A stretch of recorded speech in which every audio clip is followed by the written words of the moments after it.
Back to the book, there's a lot in it. You bring a man out from a tight corner where he's been in hourly contact with death. He's apt to think, what's the use in taking pride in myself? I'm likely to be done in any day. It'll all be the same if I'm dead. But if he doesn't keep clean in his body, he won't keep clean in his mind. The man who has his buttons shining brightly and his leather polished is usually the man who is brightly polished on the inside. Spit and polish teaches a man to come out of the trenches from seeing his pals killed and carry on as though nothing abnormal had happened.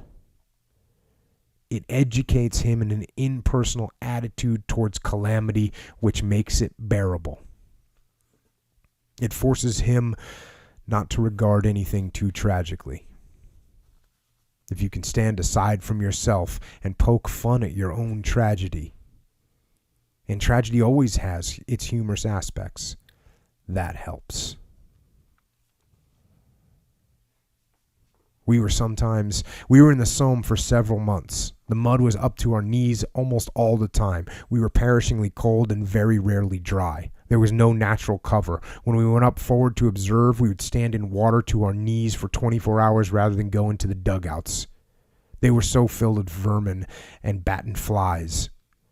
Wounded and strayed men often drowned on their journey back from the front line. Many of the dead never got buried. Lives couldn't be risked in carrying them out.